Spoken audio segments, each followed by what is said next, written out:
kulanti wanaagsan kuna soo dhawaada waraysiga aan la yeelanayno fanaanka caanka ee Mursal Maxamed Xaamud oo loo yaqaano Mursal Faldagan oo fanaan waayahan dambe oo baraha bulshada iyo Soomaalida haystay ah. fanaanka ayaa dhawaan ku wajahan dalkii hooyo hadii Ilaahay yiraahdo waxa uu tagi doonaa magaalooyinka waaweyn ay ka mid tahay Muqdisho inta kalena asaga noo sii sheegi doona. haddaba reer Muqdisho ayaa diyaar ugu jiraan filaya in ay Mursal ay kulmaan oo muddo deeday dhanka kale waxaan eegi doonaa hadii Ilaahay yiraahdo heesaha uu qaado Mursal iyo waliba fankiisa iyo waxa uu kaga duwan yahay fanaaniin kale oo fara badan.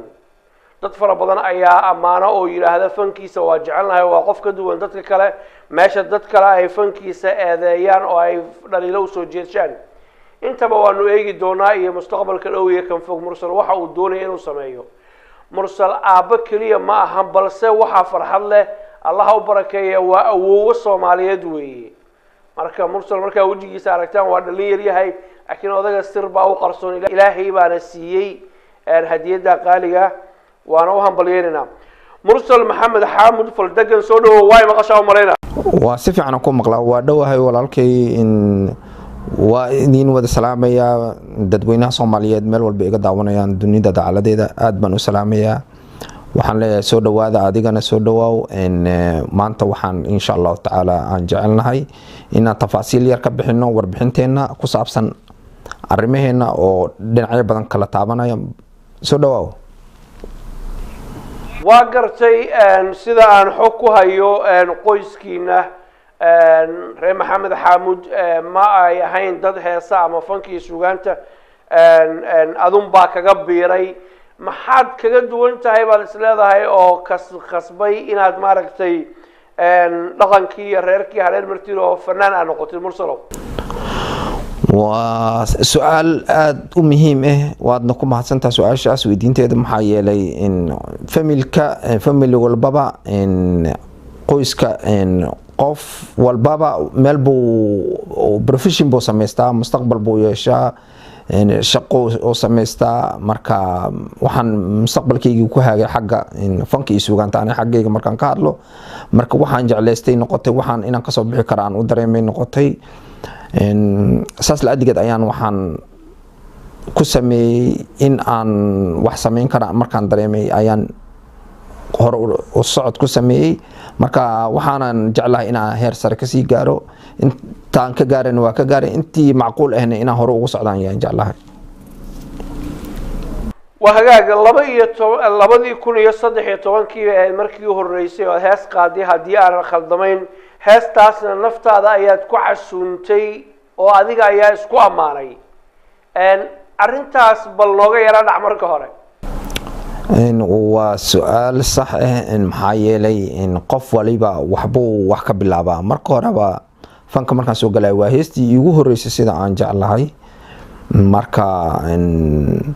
waxaanan sameeyay in heestaas in 2013 kii 2013 marka waxayna ku saabsaneed heesta in bogaadin aan isku bogaadinayo nafteeda aan u sheegayo inta aan iska dareemay iyo waxa aan iska dareemay iyo hor socodka aan wado iyo quruxda iga muuqato sida aan aniga isku arkay qof walba waxba u dhahaa rag isfaansho waa riis nuugtay dadka qaar dhahan laakiin ma ahan oo amaama kala diidoor tiri amaana afkaaga kaaga ma sokayso marka taas baan raacay aniga marka heestaas aan amaana afkaaga kaaga ma sokaysadaan ku qaatay sideeda marka afkaagi baad isku amaantay iyo maskaxdaadii waxaad la tiri bararta naftaada marti qaad marka hore intaad cid kale u gudbin heesooda waa sax saas weeyaan waa gartay dabcan waxaan ognahay inaad heeso fara badan soo saartay ilaa iyo kontomeeyo ayaa hadda ognahay waxaan ognahay fanaaniintu markay heesaha iyo fankii suugaanta soo galayaan waxay leeyihiin dad gacan qabta oo ka caawiya erayadii heestii naxwihii luqadda ka dhisa dabadeedna laxankii iyo muusigii ayaa yimaaday iyo siiqadii lagu qaadayay. Mursalow adiga dhowr iyo konton kan heesood yaa ka dhisay yaa ka caawiyay yaa garab ka siiyay yaa ka saxay. waa su'aal muhiim ah in waa sax in qof walba qof ba gacan qabto qof waliba CEO in marka in uu fanka ku soo fuulay marka in jarjar way waxaan oo marba meel baad gaaraysaa marka waxaan markan fankii jeclaystay oon dareemay inaan kasoo bixi karo waxaan isku taxaluujiyey anigoon inaan wax curiyo oo waxaan aniga leeyahay curiyo ereyadii qoristeedii laxankii sameyntiisii ayaan isku taxaluujiyey labada shay aan ka bilaaba taas ahayd inaan coday karo markaan arkay labada shay kusoo xigtaa waxay ahayd labadaas codayntii qoristii iyo laxameyntii marka kadibna waxaan kasoo baxay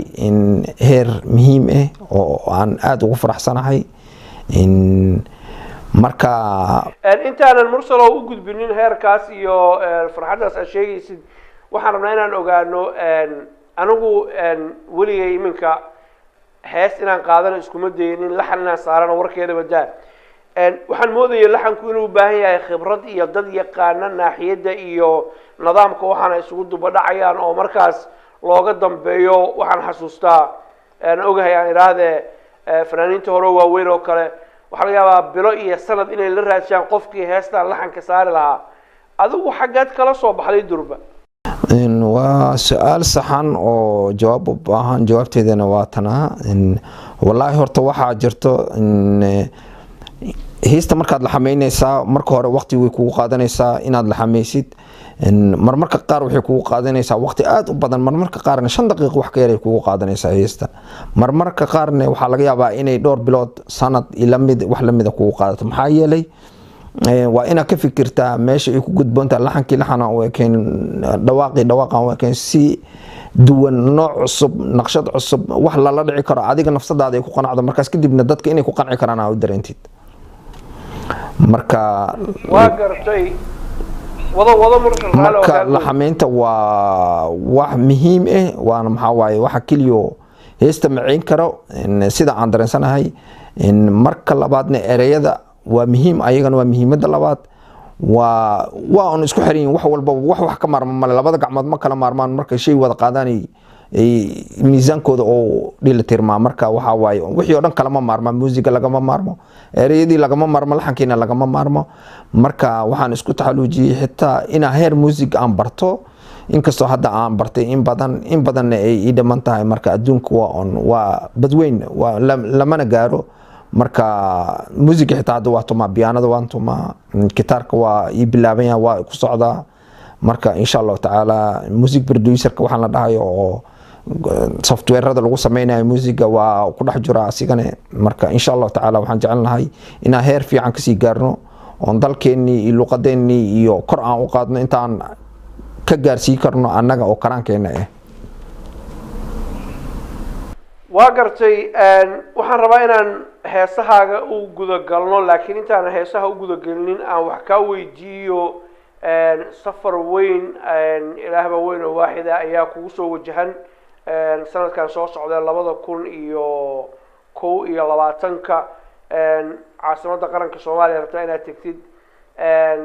goorma kugu dambeysay iyada markii hore magaaladaas iyo dalkii hooyo maxaad ka rajeynaysaa markaad la kulantay la yiraahdo ummadda Soomaalida ku nool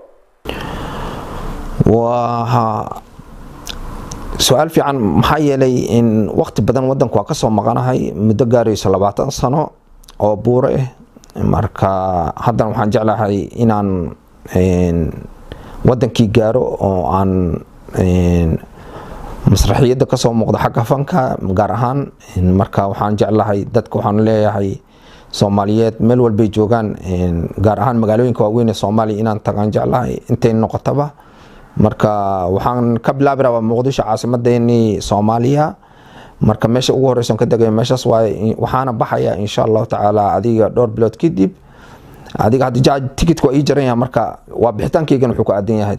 7 bisha waa gartay markaad Muqdisho tagtid dabcan ummad Soomaaliyeed fara badan baa ku nool magaalooyinka kale ka waran ayaga maxaa looga sheegi kartaa wallahi magaalooyin badan inaan taga rabaa intay noqotaba ma ka hor dhacay laakiin adiga ay Hargeysa ka mid tahay Djibouti ka mid tahay email walba macquul ah marka insha Allah taala waxaan jeclahay inaan dhulka Soomaaliyeed meesha noqotaba magaalooyin badan oo waaweyn aan tago oo meel walba macquul ay macquulna noqoto oona aan waxaan rabaa on fankeygi iyo dadkii shacabkii taageersanaa inaan on la qaybsado farxad marka waxaad dareemaysaa dadkaasna aad saragtaan oo waqti isla qaadataan inay munaasab tahay iminka insha allahu tacaala taasaan jeclahay ra'yigaasaan hagaag dalka Djibouti caasimadiisa magaalada Djibouti Hargeysa iyo waliba Muqdisho u socdaa haddii la yiraahdo khayr baan ku rajeynayaa safarka haddii la yiraahdo haddii aanu ka soo tagno arrimahaas oo heesaha dib ugu soo noqono 2017 ayay ahayd markii aad hees umada ka yaabisay aad soo bandhigtay ee la yiraahdo kac kor u kac jacayl u kac bal jacaylkaasi cid aad u qaaday iyo siday ku timid nooga warbaxe waa صح هيس إن أدتك وجعلستين أنا قام الشيء لكن وحق شيء جو فنانك أسيس ما أقول لكن وحشيء شعب كيس الشيء جو شعب كيو هيستا روحي سايان أركي إليهن ورهيستا مركا هيستا كع جعل وكع وهيس إن درنسنا هاي إن تاي براروجين جعل وحول بابا وحباب براروجين هيس ودنيو براروجين باجرو marka heestan hees jacayl oo baraarujin waa jacaylka uu kacayna leedahay hurdada ka kac iyo wax la mid ah marka waa in qof labada qof ee jacaylka wada wadaago marbo qof ba aan ku maqan tahay jacaylkiisa jacayl ninka markuu naag jeclaada ama naagta ay nin jeclaata waxa jirto inuu qof la jeclaada qofka la jeclaada asi wax ma jecleen laakiin markaas kadib jacaylkii inuu la jaan qaado laga yaabaa marka jacaylka u kac waa marka hurdada ka kac ana ku jecel amal ay u dhigan tahay marka ma adaa wax jeclaaday mise guwaaba guud bay ahayd oo dadka ah soo waa laga seexday guud bay ahayd marka kuwa iga seexdayna waxaan dhahay markaas u kaca wax walba laga yaabi karaa maxaa yeelay nolosha waa wax wareegtay marka maadaama aan kusoo xusay hadda xoogaa yaro kaftane marka aan inaan mustaqbal soo yeesho laakiin ana hadda mustaqbal lahayn oo guur xaq xaas lahayn marka waxaan dhahay bal baraaruji dadka ka maqan mustaqbalka ka maqan naftaadana baraaruji naftii oo maqneedna tolo waa heli doontaa baraaruji waa gartay marka heestii waa qaaday dabcan fariin badan baa dirtay ummadii oo dhan baa ku dhageysatay wali ma single baa tahay mise wax kaaga soo jawaabay waad aragtay jacaylka asaga wallahi waa xiriir wuu jiraa xiriir fara badan jiro marka insha Allah taala xiriir way soo maray dhowr xiriir haddana xiriir wanaagsan inaan insha Allah taala oo dhameystiran jeclahay dadku markaa tiraahdo mursalow xiriir fara badan baa jira waxay u arki karaan qaarkood dadku isku fikir ma ahan dhowr gabdhood inay haasaawo idin ka dhaxeeyo kulligoodna isku mar labada guursan karo marka adigu jacayl ka dhabaadin ula maxaa oran lahayd anigu waxaan dhihi lahaa on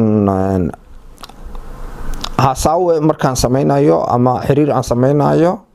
waxa waaye laba qof ma ahane qof ayaan ku ekaadaa inta badan sida aan jeclahay ra'yigeygana uu aaminsan yahay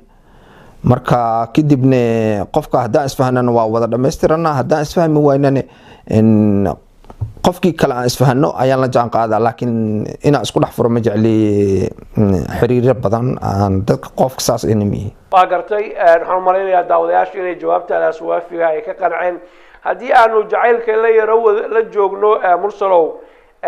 bini aadamku saad og tahay qof walba qof baa maskaxdiisa ugu sawiran uu jecel yahay nolosha inuu la qaybsado laakiin xaqiiqadu markaad qofka lagu calfay oo ilaahay ku soo hor istaajiyo wuu ka duwan yahay qofkii ku sawirnaa meelo la iska shabihi karaana waa jirtaa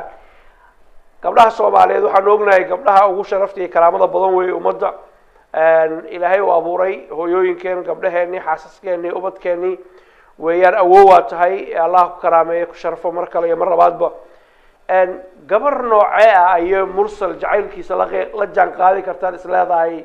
oo ku haboon haddaad tilmaan iyo laba ka bixisid waa su'aal weyn in maxaway taas in ma ka hor dhici karo maxaa yeelay dooqa qofka in waxa waaye dhamaystirkiisa waxa waaye noloshii oo labada qof uu isfahmo isfahanka waaye marka isfahankii oo dhamaystir ma lee waaye marka insha Allah taala waxaan jecelnahay waxaan jeclahay isfahan dhammaystiran sameeyay inaan noqdo. isfahanku wuxuu ka yimaadaa isfahanku waxa weeye dabcan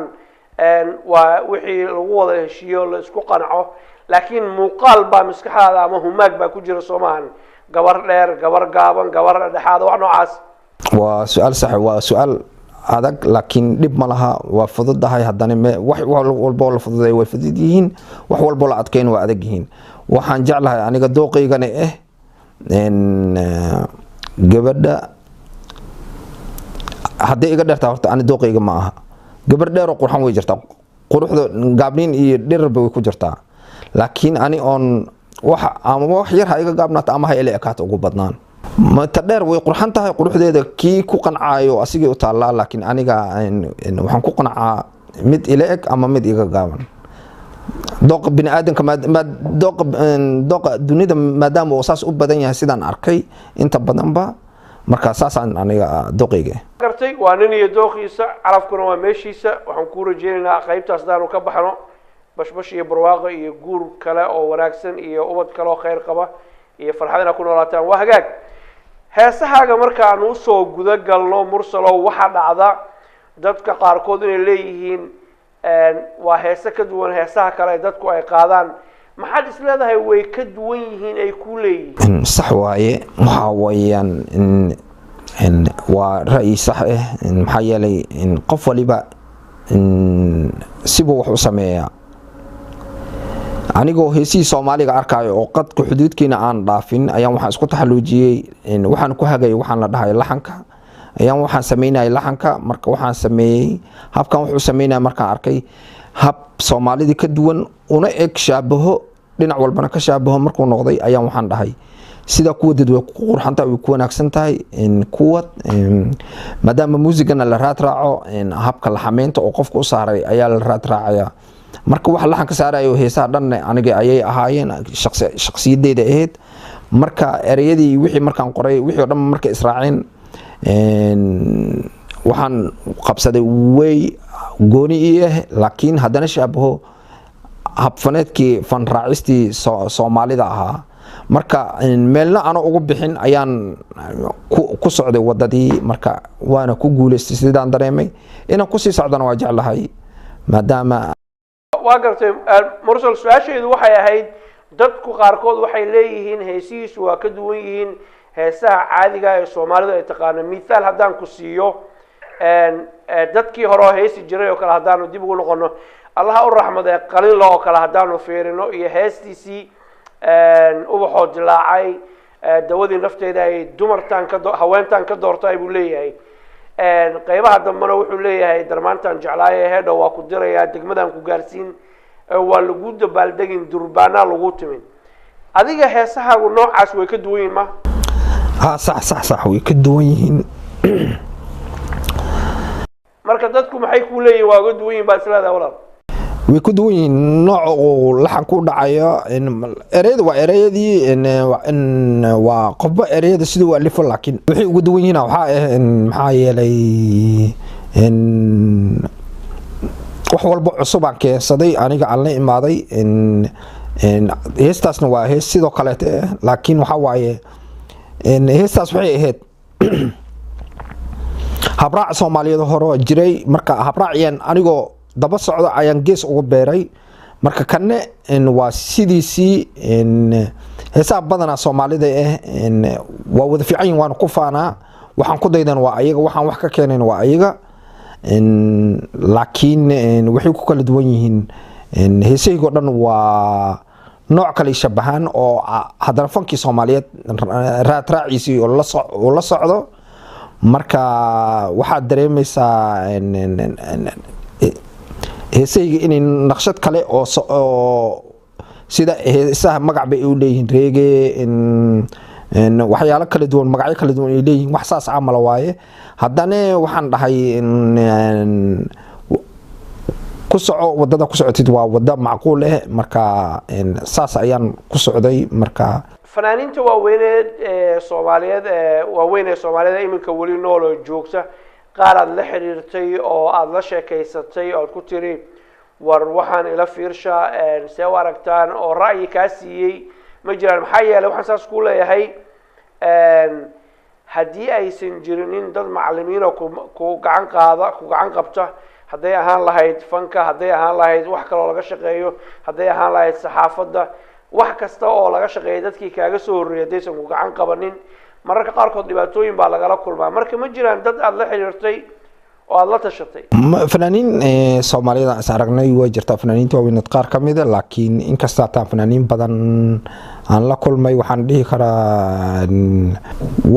horeyba u socotahay dheheen hore u socod gubaaba iyo waxay iigu dareen hore u socod halkaa kasii wad bay ku si fiican marka waxayna dheheen un la tashina samee ra'yiyo badanna way iisoo jeediyeen marka oo on gubaabo ku saabsan waxaa jira heesahaagu jacayl ha u badnaadaan haddana waxaa jira heese kale oo aan jacayl ahayn haddaan mid kasoo qaadano hees waxaa jirta erayadeeda ay ka mid yihiin koobka qaadoo miiska saara haddaanan khaldanayn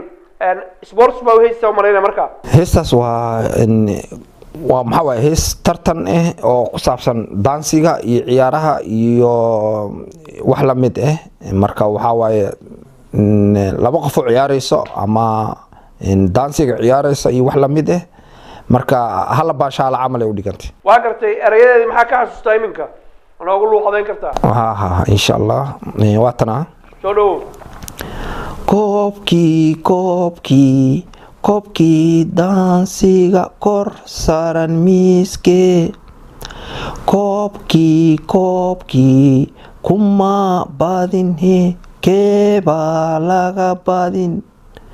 koobkii daansiga kor saaran miiskee kuma badin keebaa laga badin gabar iyo wiil waa wada ciyaaraan kaftankoodii igu koolkooli kabtankii kooxdana wakanaahee waa saas iskugu dhicisa waa gartay halkaa markaa ka tuurtay heestaas dabcan sidii tii hore dad fara badan oo kale ayaa daawaday maxaa kaaga soo noqday oo aad is leedahay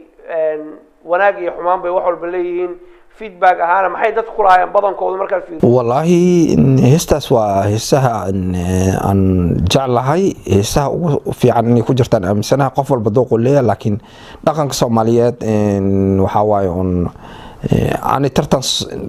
waa ciyaaraha qof ka hadlaya camal daansiga qof ka hadlaya camal qofba waxbuu ka hadlaa mogta ani markaas waxaan ka hadlay daansiga marka waxaana dhahay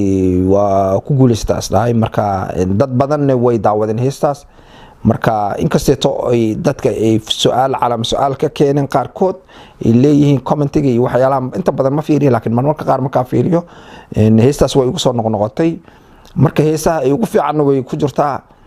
waxa waaye waxaysan heesaas caadiga maadaama la qaado qof walbaba uu ogyahay dhaqan uma lihiin inta badan inaan ka hadalno niikada iyo waxaas haddana annaga reer koonfurka waa caadiga ka tahay xaggooda qaarkoodna weli waa marka ereygii markii dambeeto heestaas waxaa dhacday inaan kusoo saaray markii hore koobkii niikada laakiin markii dambe aan ka bedelay oo aan ka dhigay koobkii daansiga waxaa kaloo jirta hees kale oo la yidhaahdo isii sisinta sisintii iyo qumbihii in laga soo tagaan moodayay iyo shushumowgii والله هسه سيس جعل وحين قصيصا لمانياشا دادك اسجعل وذا النول قري وذا دقن هداني مستقبل كي وذا واقي مركا وحاواي اون دادكاسي وقتيغا او حساسيغا aan ku tilmaami karaa xasaasiyada ay jirto oo jaceelka marka xasarada markay kacsan tahay waa marka dadku markay xoog isku jecel yihiin baa mise waa marka jaceylkoodu uu markaa cusub yahay oo xiiso badan la isku qabo waa on labada qof markay nolol wada wadaagaan ay noloshoodii rumowdo marka waa on heesta waxa waaye wixii ka hadlaysaa markaas sidaan iskugu dhacaysaa marka ayaga fahmayo isisinta suleeqa cadeey isisinta anka sukule sarbeeb caanshaq ma soo sarafe sidii roonhe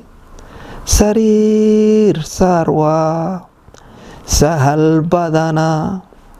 sifada canshaqa sama sidaahe soo wada ubaxa saas waay marka sarbeebna oo egtahay erayo qayaxan oo ku jiraan baa leedahay والله erey saas u qayaxan ma ku jiro ereyga wax walba waa qayaxan yihiin qofka waxa waa qof walba sida wixiis warbixinta oo isku fahansiyo waaye marka si qaldan ayaa loo fahmin ninkii naagta is qabaan noloshooda waxay rabaan ka sheega karaan marka waxay rabaan in isweydiin karaan wax kale oo la isweydiiyo male oo nolosha jaceylka in waxyaalaha oo waxa aan ka hadlayo waxa waa nolosha jaceylka la isweydiiyay marka anna waxaan ka hadlay waxa waa nolosha jaceylka la isweydiiyay marka mana ka hadlin dadka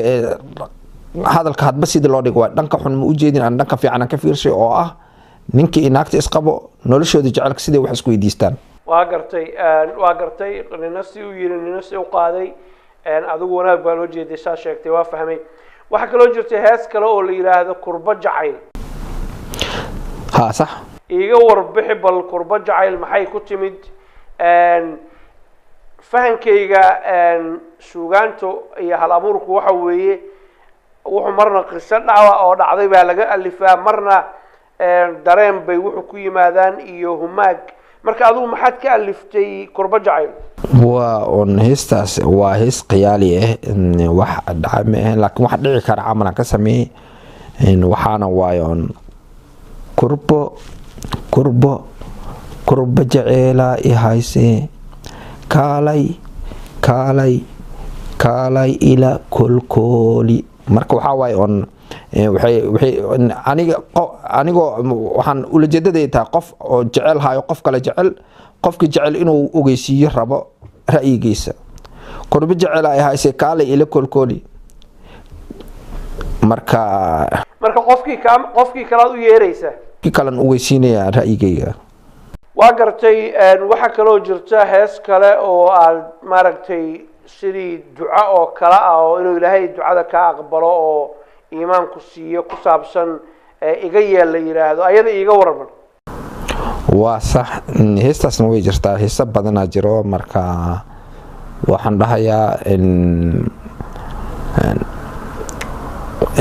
waxa xitaa aan jeclahay dadku u sheegaya marka wax walbaba wax sidii loo dhigo waaye heestaas waa hees duca oo duceysanayo marka siyaalo badan iskugu dhacaysa marka inkasta taan hadda aanan si fiican aan u xafidsanayn marka waxaan dhihi lahaa heestaas wax walba noqotaba hees aad iigu weyn waaye aadna aan u jecelahay waxay ahayd hees duca aan ku duceysanayo iga yeel ducada daa'imo saas iskugu dhacaysa saxiix jacayl ka waran ayada wallaahi waxa waaye on qofba sidoo hadalku dhigay marka aniga waxa aan u dareemay si caadi inaan sida iigula gudbo waa gartay waxa kaloo jiro rab inaan wax kaa weydiiyo heesahaagu badankoodu kuwa wadaniyaa jira kuwa kalaa jira kuwa jacayl ay u badan yihiin mararka qaarkood waxaa dhacda inaad koox heesa ah ama album ah oo taxano ah aada ooda kasoo wada qaadid sidee kuugu suurta gashay waxaasoo heesa inaad aroorisid oo degdeg usoo wada saartay ayagoo isku xigxiga wallaahi ma aha wax aan maalin iyo laba maalin aan alifay waa waqti badan ay soo qaateen marka waqti aada u badanna way iga qaateen marka waxaan leeyahay bal wax oo maalin iyo laba maalin lagu soo sameeyo hees ma jirto marka dadka qaar waxay aaminsan yihiin in maalintii 5 hees la soo sameeyo ma jiraan waxaas laakiin bilo iyo sanaday qaataan waqti badan soo qaadi soo sameeyay heesaan marka waqti badan ay soo qaateen waa gartay laakiin marmar dhowr baad soo daysaa isku marka dadku ma garan karaan intay ka qaadatay dabcan su'aashan ku weydiinaysaa sayid soo daawadayaashu u fahmaan oo gara qanacaan waa gartay jawaabtaas way caddahay waxaan kaloo rabay inaan wax ka weydiiyo ayada laftigeeda waayahan heesa ayaa dabcan ku mashquulsan tahay safar weyn baa kugu soo socda maxaa dabka iminka saaran oo aad ka soo qaadaysaa dhawaan haddii la yiraahdo waa su'aal saxan waxaan jeclahay inaan mar soo saaro oo haddaba insha Allah taala almost waa diyaar aan dhihi karaa waa soo dhowdahay in hees la dhaho hibaaq wax yar bal warbixin naga sii waxay ku timid iyo ujeedadeeda iyo beedhaceedu waa maxay wallaahi waa on hees jecel ah in haddana aan ku qancay oo aad ii qancisay marka in ma ka sii hordhacayo wixii oo ah laakiin waa soo dhowda hadda heestaas waan hees aad ii qancisa waa gartay kolley waanu ka warsugi doonaa haddii aan la yidhaahdo waxaa la yidhi waa la isku soo noqonaya wixii nool adduunyada haddii aan la yidhaahdo haddii aadan doonaynin inaad heesta iminka ka hor dhacdo waa garan karaa waana kugu ixtiraamaya ra'yigaaga weliba waa kaaga mahadcelinayaa laakiin waxaan jeclaan lahaa inaan wax kaa weydiiyo gabadhan heesta loogu magac daray waa ay iyadu waa gabar aan mar jeclaa sax waa ra'yi saxan oo waqti aan soo wada qaadanay marka ma mar labaad baad baaq ku celinaysaa mise fariin kale u diraysaa maya ilaa hadda waa wada soconaa laakiin insha Allah tacaala waxaan jecelnahay inaan ku guuleysano jacaylkeen waa gartay marka waa jacaylkii oo qadarinayso oo heesaysan macnaha waa saas sax farxad baan labadiina idin rajaynaynaa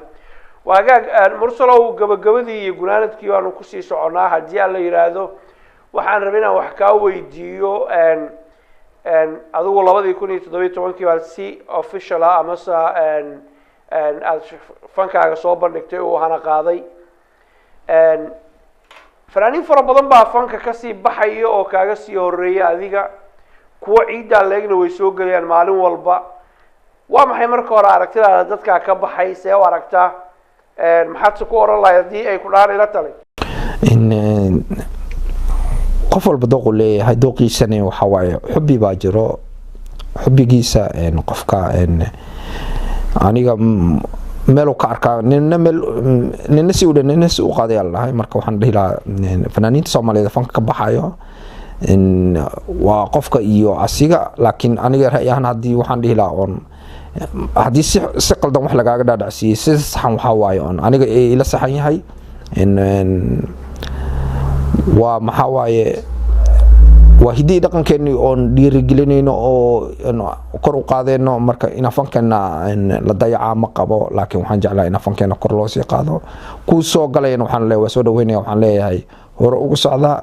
hidii dhaqankeeni luqadiina hormariseen waaye marka waana idinku gubaabinaya waana idin garab joogaa kuwa ka baxan waxaan leeyahay waa adinka iyo dooqiina laakiin iyo ra'yigiina laakiin aniga ma ku raacsani ina fanka la dayaco marka waxaan jeclahay ina horumar loo sii sameeyo waa gartay marka adiga adoo dabcan sida hadda halkaa ka muuqata fanaaniintaas fanka ka baxay haddii ahaan lahayd cabdihani xamdiyer haddii ahaan lahayd hadduu ahaan lahaa ustaad maxamed bikey saaxiibkay iyo dad kaloo fara badan adoo ku ixtiraamaya haddana waxaad jeclaan lahayd inay joogaan oo fanka ay sii joogaan aragtidaadu masaasa wallaahi saasaan jeclahay inkasta shakhsi aan ka hadli karin waxaan ka hadlayaa taguudan ka hadlay aniga miisaal ahaan baan kugu soo qaaday magacyadaas ayaga gaar ogama hadlayno in fanaaniin badan oon dhageystay waa jirtaa programyadooda iyo ra'yadooda inay ka baxeen fankii kuwa badan oo cusub oo soo galayna waan arkay marka waxaan leeyahay ra'yigayga aniga waa ka dhiibtay kuwa cusubna waan soo dhaweynayaa kuwa ka baxayna bal waxaan leeyahay dib iskugu noqda hadduu go'aansado qofka ani shaqo ku maliyay mar walbaba waxaan leeyahay walaatinimo iyo sharaf iyo ixtiraam aan la garab joogaa laakiin waxaan leeyahay ra'yigayga ani intaas u gaaray waa gartay waxaad tiri hami weyn baan ka leeyahay fanka inaan ka gaaro sumcad iyo magac ka sameeyo fanaaniin fara badan baan waraystay kuwo badan aan waraystay maan saaxiib lahay kulligood waxyaalaha ay ii sheegeen waxaa ka mid ah fanku inuu waqti badan la geliyo uu dhib badan yahay lacag fara badan ay ka gasho ayaga waxa lacag oo ka soo gala marmaray showyo ay qabtaan maana aysan jirinin intaasna ay u dheer tahay eedayn iyo ammaan isgarab socda adiga see u aragtaa arrinta ku saabsan in uu fanku uu kadeed badan yahay oo waqti badan iyo hawl badan u baahan yahay dadaal badan wallaahi waxaa waaye danta dadka iyo dalka waa mid na qusayso oo mar walbaba na saaran marka wax walba naga galo waxba uma aragna laakiin waxaan wax u aragnaa kor u qaadista aan kor u qaadnay teena iyo tan dalkaba waa luqadii haddaan kor u qaadnay annagana kor isku qaadnay soo maaha marka muhiimadda waa intaas marka waxaan leeyahay waxaa ka dhigtaan dadka culayska dareemay waan la dareensanahay laakiin waxaan leeyahay adigana kor isku qaaday dalkaagana kor u qaaday luqadiisii ha noqoto hidiisii ha noqoto dhinac walbaba ha noqoto waa gartay qaybta labaad ee su-aashaas waxay ahayd raba inaan ku weydiiyo fanka xagee rabtaa inaad ka gaartid yaal isleedahay alleelehe hebel meeshuu ka gaaray oo kalaan jeclaala inaan ka gaaro mithaal haddaan ku siiyo raggii waaweynaayo soomaaliyada heesi jiray ee hoboladii waa beri oo kala xasuusta for example haddaan iminka ku siiyo tag xasan aadan samantar oo kale xagee yaad isku qiyaasaysaa leedahay inaan gaaro halkaas ama ka sara mara ayaan jeclaan lahaa ka mursal ahaan والله فنانين Soomaaliyeed waa ku faanaa waxaan leeyahay in fanaaniinta Soomaaliyeed magaca kor u qaadeen in ku ugu magaca sareeyo kuwa kamid ina ka sii mid noqdo ayaan jeclahay waxaan jeclahay meeshay fanka meesha ugu sareyso meelaha laga gaaro ina meel kamid ka gaaro qofa marka ku dayrayso islaada heerka qofkaas uu gaaro kala jeclaan gaaro ama ka sareeyo ma jira fanaaniinta Soomaaliyeed dhan waa wada xusaya waa ku faanaa marka waana meeshaas ayaan su-aashaas uga haraya saasay ku gudban tahay waa gartay waa fahmay no problem haddii aanu dhinaca kale su-aashaas dhinac kale ka fiirino ma jiraa qof ama labo ama saddex aan isleedahay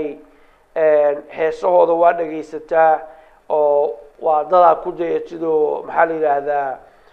mithaal wanaagsan ku ah heesaha Soomaalida oo dhanba waa dhageystaa inta badanba maadaama aan ahay fanaan Soomaaliyeed waxaan jeclahay in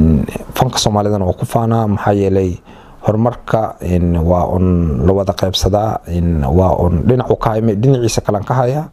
marka heesa badan oo Soomaaliyeed aan dhageystaa mana kala qaaday waxaan leeyahay duuduuba u qaadanay waxaan leeyahay waa ku wada faana fanaaniinta Soomaaliyeed mid walbana garabkiisaan taaganahay waana aadna u dhageystaa yaanoon midna inaan soo qaato midna aanan soo qaadan aanan sameyneynin waa soo wada qaadanaya waxaana leeyahay waa idin garab taaganahay walaalkiinoo idin garab taagan waaye mursal faladagan waxaa jirta waayahan dambe dadka qaarkood markay hees labo saddex ama gabay ama waxyaalaha kale suugaanta Soomaalida ay sameeyaan waxa loogu yeeraa abwaan baa loogu yeeraa magac aad u weyn oo xil weyn wata weeyaan iyo macno weyn haddii Soomaalida la soo qaado abwaanadeeda yani abwaan tafatiran buuxa aan laga daba hadli karin oo kale waxa kamid ah الله عافمات سي محمد إبراهيم ورسمة حضراوي أو كلا ما جعش هاي مع كمذا إلى هالكاس أو كلا يميل لمذا جارتيد أو عاد مارك تفنك على هرمريسيد إنه وحن جعلها إن لنا أول بابا إن قسم موضوع أو فنك إسوكانتا هذين نقطة الحمين هذين نقطة إيريو قريس إن موسيقى توميس لنا أول بين قسم موضوع يعني جعلها وانا قوة فانا أبوانذا فنانينتا ملحميستياشا دمان لنا أول بابا وقرتي قبدي يقولانتكي مرسل محوج عليا إنه قبطه لبضا سنة صدح سنة صوصعته وضيقا محاو قرشيسن فنان كان وين صومالي يجعشا مرسل محمد حامد فلدقن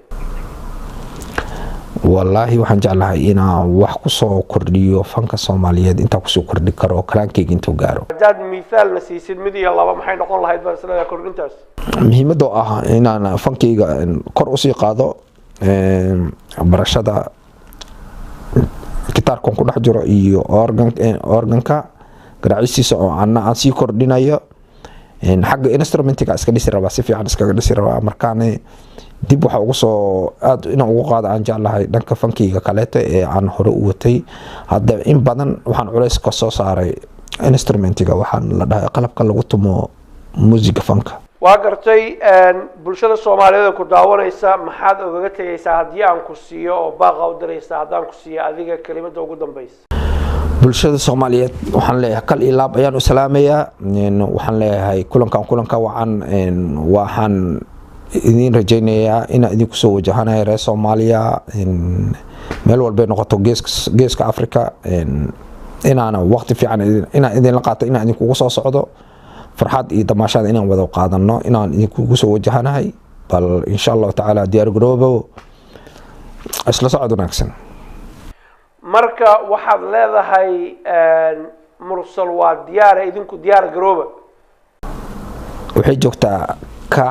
ka fanka u ka weligin u kaca ya karo kaca leedahay ha fanka loo kaco waa gartay saaxiib aad iyo aad baan kugu mahad celinayaa waxaan jeclahay intaa ku soo gabagabeeyo